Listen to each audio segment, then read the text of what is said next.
Passion. Passion. Passion. Passion. Passion. Passion. Passion. Passion. Passion.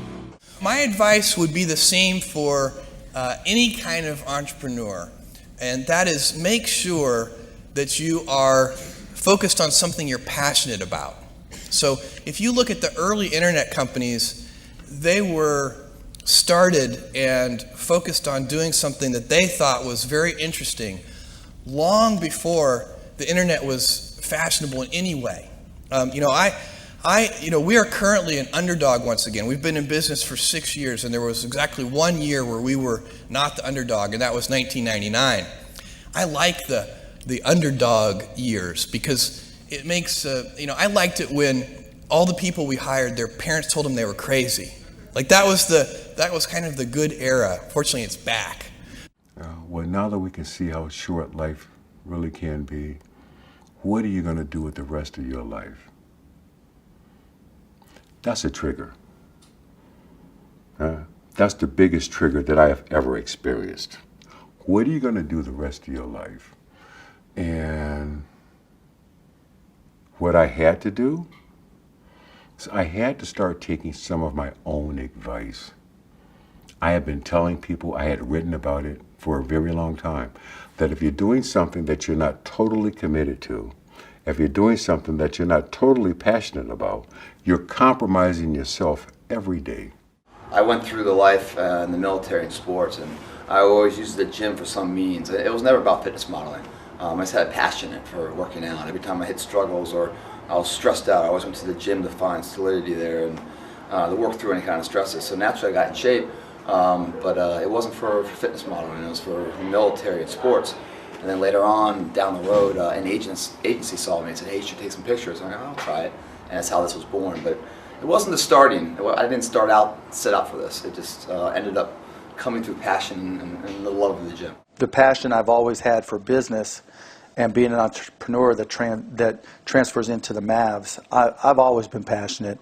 Some people thought, it's more OCD than anything else, which I think is a great trait for an entrepreneur. When I mentioned the stamp business, I would stay up till 3, 4 in the morning, even though I had to get up and go to school, and read Lynn Stamp News and Scott Stamp journals and have them all memorized and use that to give myself an edge.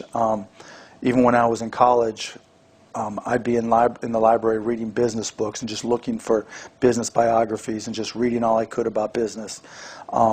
When I had Micro Solutions and I started with no money, I'd pull all-nighters in front of borrowed computers, teaching myself software and how to program. If you really don't know, what it means to be an entrepreneur, maybe you aren't one. So I think there's a bit of kind of self-initiative and self-starter, that is incredibly important part of entrepreneurship. I mean, no one can sort of tell you how to do it. You have to sort of have an instinctual, feeling or an idea about something. And you got to be passionate about it. I mean, I think people that look for great ideas to make money, aren't nearly as successful as those who say, okay, what do I really love to do? What am I excited about? What do I know something about? What's kind of interesting and compelling. We decided this was the best way to fund this was one thing, and that was the passion that I saw in your eyes for the outcome. And I knew that you would stick with it because I knew that passion was genuine. When you go out and look to venture capital or look to whatever, you're looking for people who have a passion for money, but you had a passion for spaceflight. And I think that's the difference that this program. Well, a lot of it is passion. I could have my name on bed sheets and I feel like this couch that we're living on is brought to you by the Tyra Banks Home Collection. It is actually. What's my name? It's not. I've never been interested in slapping my name on things. I've left a lot of money on the table and left a lot of people very frustrated with me as a businesswoman. But to me, it is brand first. What I say first, what I stand for first. In 2014, you will see things coming from me, but it is so organic and so natural. It's gonna be like, damn, it's about time she did that. That's so obvious. So that's what it's about for me, just being what I'm passionate about, and also what is organic. When you want to excel at something, what must you have? Did I just hear somebody say passion in the audience? You know what passion is? Passion is an emotion. It's an emotion without an action. Passion will get you nowhere. Inner drive will get you nowhere unless you act on it. You have to act on your passion. You have to act on your inner drive. Don't let those feelings stay inside of you. You got to know what to do with them. You got to know how to make them work in order to get what you want. Don't keep it inside. You work 14, 15 hours a day to perfect an absolute stunning dish.